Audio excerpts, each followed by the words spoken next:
Hi friends, it's Elizabeth here. Welcome to session 7. You have made it so far on this journey. I'm really proud of you and happy for you.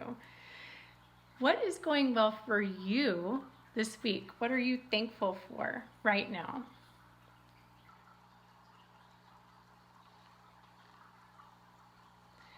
All right, now I want you to reflect on any challenges that you've had over the course of the last week and think about how you have dealt with that.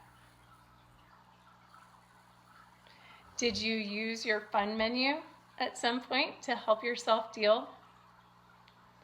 Did you do a great job with your diet? Did you up your diet stuff? Did you work on being more physically active and moving your body more? What did you do? How did it go?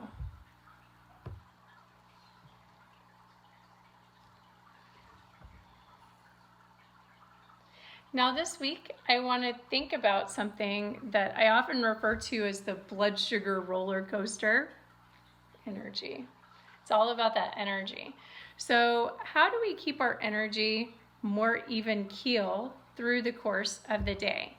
Well, let's start with the big elephant in the room, which is that a lot of people eat 5 or 6 different times a day. They might eat breakfast, and then they eat a snack, and then they eat lunch, and then they eat a snack, and then they eat dinner, and then they might have another snack. This is disastrous if you are trying to not be insulin resistant. If you want to have diabetes and heart disease and Alzheimer's or other neurodegenerative diseases and you want to feed cancer, that's the way you want to keep on going. But if you want to avoid all of those things, you have to become insulin sensitive rather than insulin resistant. And how do we do that? How do we get that even keel of energy? How do we lower our insulin resistance? What can we do on an everyday basis to make that move in the direction we want, which is in a healthier direction? So right now, if you're eating 6 times a day, one of the best things you can do is figure out how to stop snacking. Now, how to stop snacking is have more energy when it comes to snack time so your body doesn't trigger you and say, it's time to eat a snack. I need more energy. Okay, so if you're eating a high carbohydrate meal for that first meal of the day, what's going to happen is your blood sugar is going to go up a lot and it's going to drop a lot. If you're adding caffeine to that picture, your energy level is going to skyrocket and it's going to go even farther down than if you just had the carbohydrate-laden breakfast. Okay, so one of the first things you can do is you can make sure you have protein and fiber and fat, healthy fat, at your first meal of the day. A little bit of carbohydrate, okay, but make sure it's balanced by having those proteins and fats that give you the longer sustained energy, okay? Now, we get to the middle of the day. You want to eat your biggest meal at the beginning, your next smaller meal in the middle of the day, and your smallest meal at the end of the day, okay? So a good, big, healthy breakfast, lots of energy, lots of protein and fat that is healthy fat so that you have that sustained energy. Middle of the day, we're having a little bit smaller of a meal. And when we get to the end of the day, we don't want to have a lot, we don't want to eat a whole lot at the end of the day, in part because we're not going to be having as much time to burn off the calories, okay? So the other thing is to give yourself a space of time long enough for your body to burn off a lot of what you ate at the last meal before you eat your next one, okay? So if we can give ourselves 3.5 to 4 hours, it really helps because for some people, they may actually be able to get into fat burning mode in those last few minutes before their next meal. And that's ideal for ridding ourselves of insulin resistance. Because if we are constantly having food in our systems, then our bodies don't function as well. Okay, but if we can get to the point where we've burnt off all of the sugar and we're starting to burn off some of the fat before we eat our next meal, we are going to be much better off. All right, okay, so we're going to give ourselves 3.5 to 4 hours at a minimum between meals. And here's the other piece. If you're having caffeine, like I mentioned, your energy is spiking and then going way down. So in order to not have that craving in the middle of the morning or in the middle of the afternoon, you're gonna have to get that energy leveled out, and that means reducing our caffeine. So how do we reduce caffeine?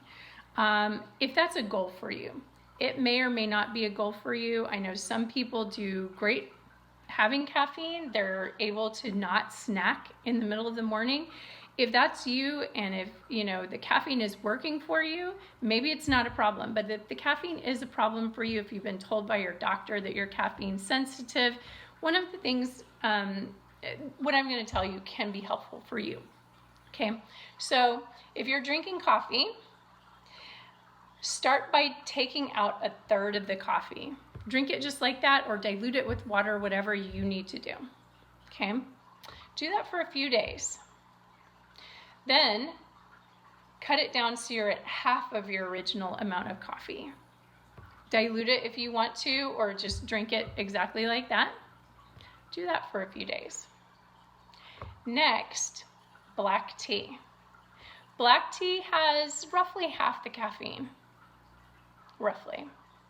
Okay, so drink black tea at the whole mug, and then you can dilute or reduce that. If you need to do it by taking out 1/3 and then taking out a half, just like you did with the coffee, go for it. Whatever you've got to do, that's what you got to do. Okay?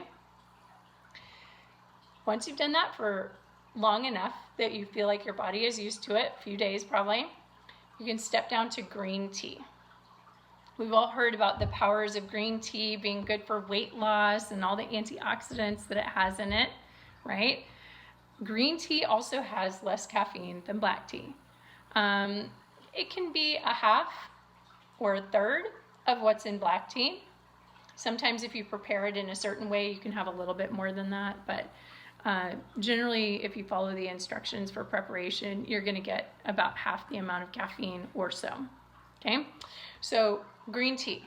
Now, once you've had green tea for a few days, you may be able to walk away, not have any caffeine, and be totally fine. I find that when I do that, sometimes it makes me feel tired. Like I do have a little bit of an energy dip. If you're in that boat, there's another kind of tea that can help you. It does have some caffeine. It's fairly minimal, but it's about 1/3 to a half of what's in the green tea. And that kind of tea is called white tea. Now, some of you may think, okay, so I've got coffee, and coffee is where my main source of antioxidants comes from. And in the American diet, that is where most Americans get most of their antioxidants on a daily basis. However, green tea is a great choice for having lots of antioxidants. White tea, however, has even more catechins, ECGC, etc. These really, really wonderful polyphenols and benefits as green tea. And white tea is a greater antioxidant super powerhouse than coffee. So don't let that argument stop you, okay? If you want to step down the caffeine, that's something you can use to do that. And hopefully, if you use those tips of eating only 3 times a day and reducing your caffeine, you will even out your energy level and you'll reduce your insulin resistance, okay? So these are things that you can do. Before you make any major changes, make sure you check in with your doctor, okay? All right, I hope you have a great week.